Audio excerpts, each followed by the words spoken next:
You know that feeling when you check your bank account and your stomach just drops. Not because anything dramatic happened.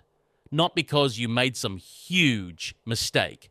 You just spent normally, like every other week, and somehow the number is already embarrassing.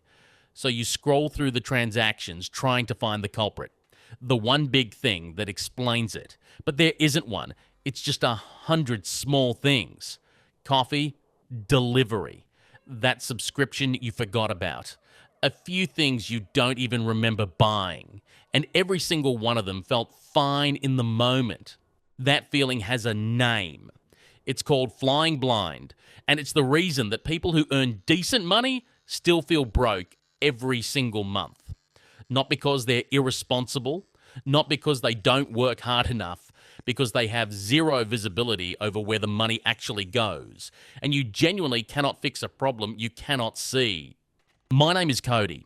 I spend a lot of time thinking about why some people build wealth almost effortlessly while others stay stuck in the same financial loop for years, doing everything right and somehow never getting ahead. And what I've found is that it almost always comes down to one thing. Not income, not investments, not some strategy they're missing, visibility. The simple act of knowing where your money goes. That's what this video is about. And by the end of it, you're going to see your financial life completely differently. Here's what the standard financial advice says. Make more money and the problem goes away. Get a raise. Pick up extra hours. Start a side hustle. More money in equals more money left over. Sounds logical, right? Except it's wrong. And the evidence is everywhere.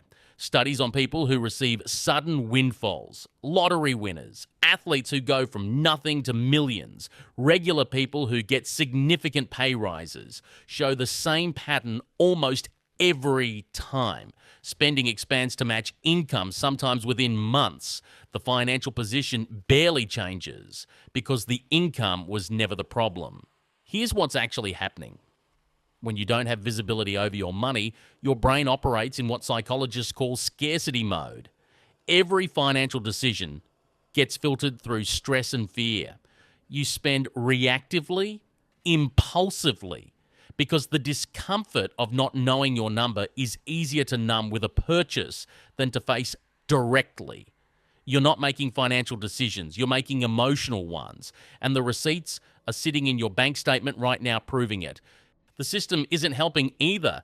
Every subscription service, every one-click checkout, every app with a frictionless payment experience. These were designed by rooms full of very smart people whose entire job is to move money out of your account before you've had a chance to decide if you actually want to spend it.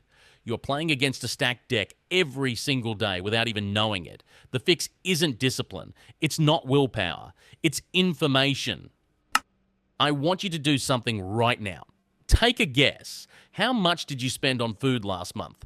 All of it. Groceries, takeout, delivery, coffee, the snack you grabbed because you were bored. Every dollar that went toward anything edible. Got a number? For most people in their 20s, the real number is somewhere between $500 and $900 a month. And when people find out their actual number for the first time, they go through a very specific sequence. Denial.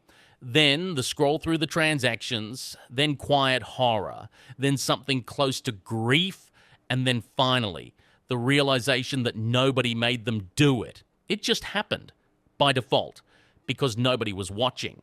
And food is just one category. The average person is also paying for between 2 and 4 subscriptions they either don't use or genuinely forgot they signed up for. At an average of $12 each, that's up to $50 a month, $600 a year, handed to companies for products they don't even open. If someone asked them to hand over $600 cash for nothing, they'd refuse immediately. But because it happens invisibly, in the background, while they sleep, gone. Every year, without a second thought. This is what flying blind actually costs. Not one big disaster, 1,000 small bleeds you never noticed because you were never looking. Here's the best way I can explain what happens when you start tracking your spending. Imagine you're pushing a boulder up a hill. You're straining. You're barely moving. Every month feels like you're starting from the same place, and you start to wonder if something is just fundamentally broken about you, about your situation, about the whole thing. But the boulder isn't moving slowly because you're weak. It's moving slowly because you keep letting go of it. Every time you spend without looking, without deciding, without knowing, you let go.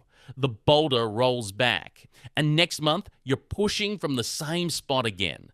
Tracking is what keeps your hands on the boulder. It doesn't make the hill disappear, but it means the effort you put in actually accumulates instead of resetting every 30 days. And once you build enough momentum, once you can see exactly where every dollar is going and start redirecting even a fraction of what was leaking, the boulder starts moving faster, then faster, and eventually you reach a point where gravity is working for you instead of against you. Research from Vanguard shows that having just $2,000 in emergency savings increases financial well-being by 21%. Not because $2,000 solves anything by itself, because that buffer moves your brain out of pure survival mode and into something that actually resembles choice. When you have no visibility and no buffer, every financial decision is made from fear. When you have both, you start making them from strategy. That is an entirely different game. Stay here, because in the next few minutes, we're getting into what you actually do with the information once you have it. And this is where people either break the cycle for good or do something that surprises them. They finally see the numbers and then make the one mistake that sends them right back to zero. Tracking your spending does not need to be complicated. If it's complicated, you won't do it, and we both know that. So here are 3 options from lowest to highest effort. Pick the one that fits your actual life, not the version of yourself you wish you were. Option 1 is your bank app. Open it. Once a week, 10 minutes, scroll through what came out. Your bank already categorizes most transactions automatically. You're not doing anything except looking.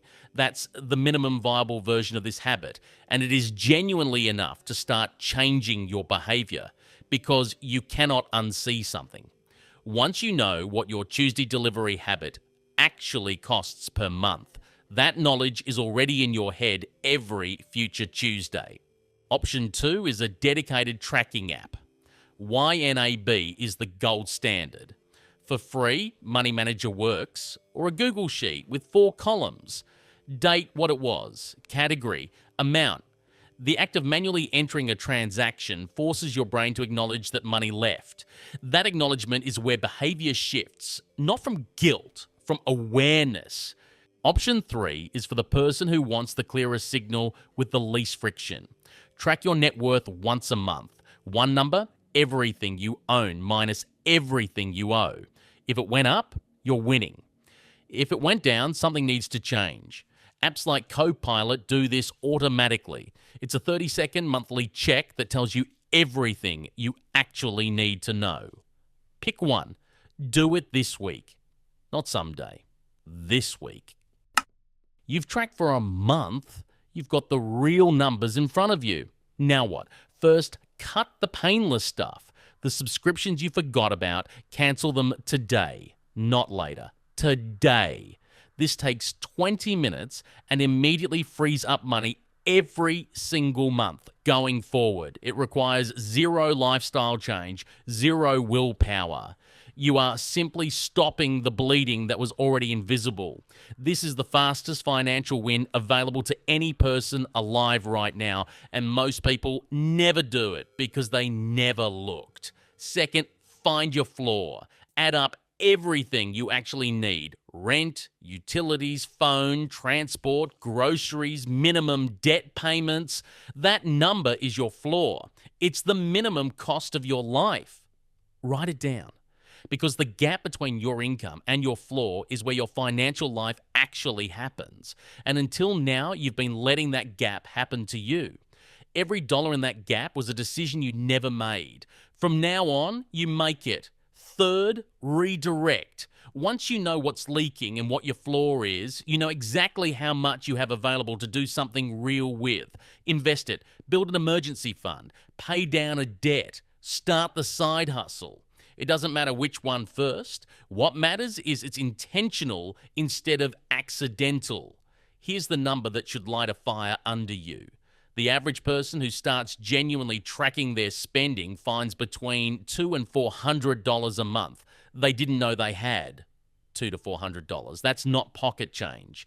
That's invested consistently at a 7% average annual return over 20 years. The difference between retiring and not retiring. The money was always there. It was just invisible. Here's where most people mess this up, and I see it constantly. They start tracking. They find the leaks. They cancel the subscriptions, tighten the food spend, redirect some money towards savings. They feel the psychological shift that comes with actually knowing their numbers, and then they reward themselves. New thing, nice dinner, upgrade of some kind, because they've been good and they deserve it. And just like that, the buffer they built is gone and they're starting from zero again. That first month of redirected money is not a reward for good behavior. It is the foundation of everything that comes after it. It is the seed. The boulder you've been pushing finally crested the hill. The moment you spend it on something that feels like a celebration, you've rolled it back to the bottom and you get to start over. The average person spends more on subscriptions and forgotten recurring charges over a decade than it would take to build a genuine emergency fund. Think about that. The money was always there. It was just leaking out invisibly while they told themselves they couldn't afford to save. The reason nobody teaches this as the foundation of personal finance is that it's not exciting. There's no investment that's about to 10x. There's no secret strategy. It's just look at where your money actually goes. Decide if that's what you want, change what isn't. That's it. And it works better than 90% of the advice that gets packaged up and sold as complicated or exclusive or secret. The secret is that you just have to look and then not look away. Drop a comment. Be honest. Have you ever actually tracked your spending for a full month? And if you have, what was the number that made your stomach drop?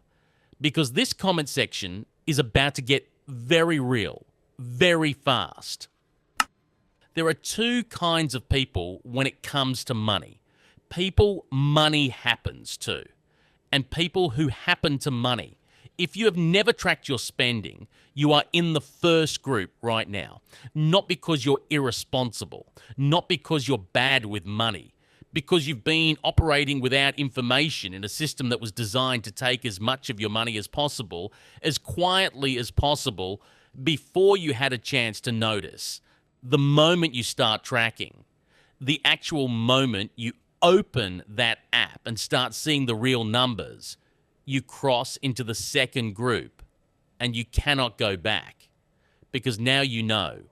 And knowing changes everything about how you make decisions, how you feel about money, how you show up at work, how you think about your future. The fog is optional. You can turn the light on tonight and your future self, the one who actually got ahead, who stopped feeling that stomach drop every time they check their account. That version of you is counting on the decision you make right now. Thanks for watching. This has been Cody Stacks. Stack Smart.